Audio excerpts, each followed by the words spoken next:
name is back in the Rabbi from another planet. Please like, share, and subscribe, and ring the little bell. Ring the little bell so you're notified when new videos drop. And we are up to wave 43 of the 48 Ways of Wisdom. We are in the final week, and I think we're getting kind of wise. It's a good thing to be. What are the 48 Ways of Wisdom? 48 Ways of Wisdom are 48 ways that you can be awesome. 48 attitudes to life that if you incorporate in your life will make you awesome. And pretty much, yeah, I still agree with that. Now, I haven't actually gone over this stuff in about 10, 15 years. I've basically forgotten it at this point, so I'm going over it anew with you guys. We're in a period of time coming to the end right now, called the Omer.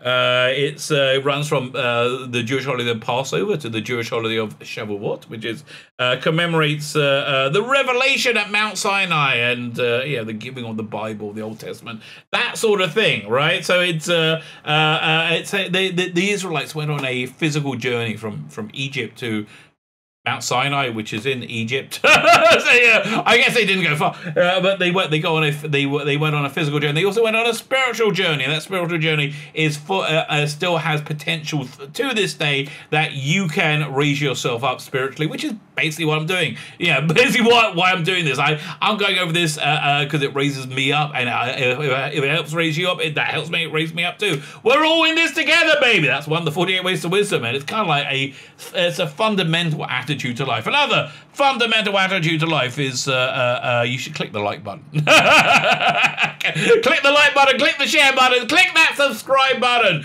Getting close to 3,000 subscribers, click the subscribe button. That'd be fantastic. Double dozy. I am ridiculously and pathetically grateful for everybody who does that. If you're subscribed, make sure you're still subscribed and comment. Let me know what you think. And if you want to be super nice, check out my Indiegogo. I hope to wrap this up with the 48 ways. Okay, if we can get that done, that'll be absolutely awesome. Fine. So let's look at Wave 43. Wave 43, they call fascination with living. Yeah, it's not the best translation. So the Hebrew for this is Mityeshev libo b'tamida. Mityeshev, make yourself sit. Make yourself sit. Libo, make your heart sit. With your studies. Now, what the hell does that mean? Settle your studies in your heart. What does that mean? It means that if whatever you're studying, and you should be studying stuff all the time, you need to frickin' love it. You need to love it. You need to be absolutely fascinated. You need to be engrossed with it because that's the way you get the most out of it. So, how do you do that? How do you do it? You do it by framing everything. In truth, for example. So, for example, let's say you have a chance of hearing a class on how to get a carburetor working again, in a car. Like how do you do that? I would say that sounds pretty boring to me, right? I'm saying that because that has very little relevance to me in my life whatsoever. How I don't even drive, it will be hard for me to focus on that. Let's say you're stuck in the desert, right? You're 3 days drive in the desert and your car's broken down. Your carburetor's broken down. And a guy shows up and says, oh, would you like a class on how to fix your carburetor?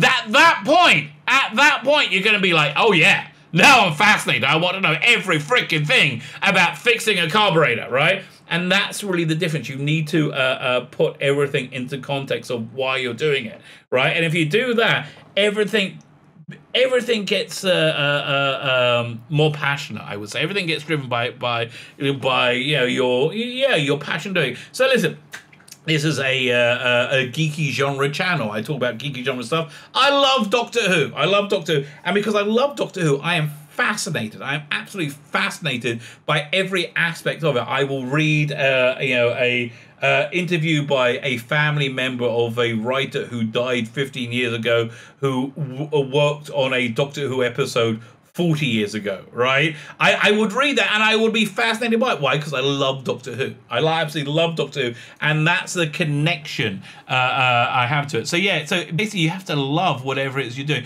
And if you ever have to do stuff that and you're not loving it, you got to ask yourself, why am I doing it, right? You got to ask yourself, like, what's the reason for me expending my my life force into this? So I would say the first piece of advice is if you're reading something, you're learning something, you're studying something, and you find it fascinating, and you do find it fascinating, observe yourself.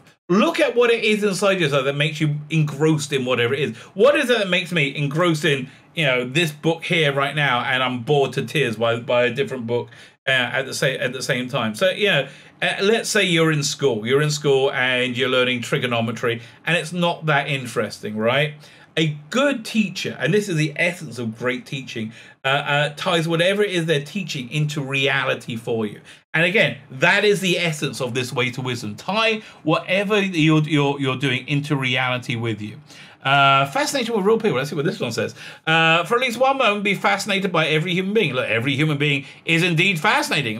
We are all a massive collection of intelligences and emotions and attitudes, most of which contradict each other a lot of the time. People are fascinating, but if you get fascinated by people, you connect to people, right? You absolutely do connect to people, and I think that's basically, you know, one of the fundamentals of life.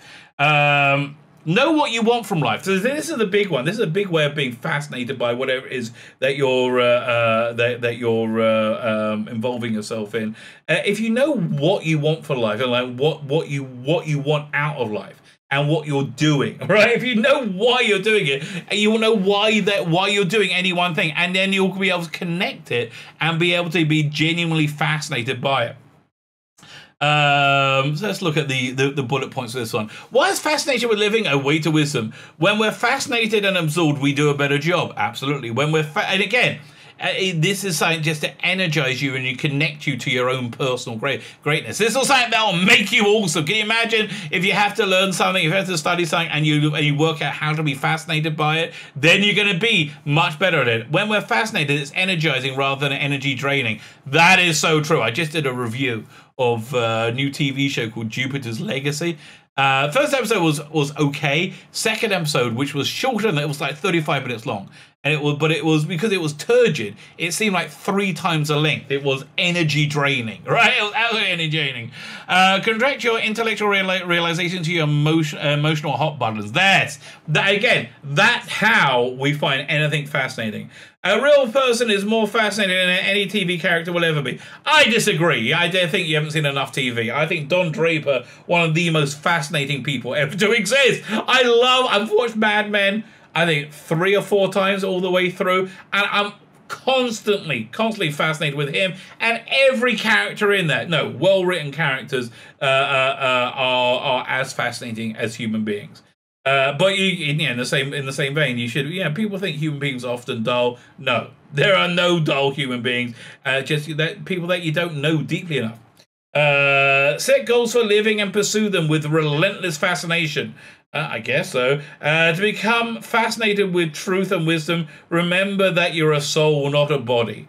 Yeah, I get. Listen, that works for me. I'm a religious guy. If you're not religious, I guess remember that your body is just a part of your existence. There's a much greater metaphysical reality if you happen to believe in it. So there you go. That is way 43 of the 48 Ways to Wisdom. 5 to go. I'm quite excited. We're rounding the corner to the end. Join me tomorrow for the next of the 48 Ways to Wisdom. My name is Sheila Beckett, the Rabbi from another planet. Please like, share, and subscribe, and ring that little bell. Ring the little bell so you're notified when new videos drop.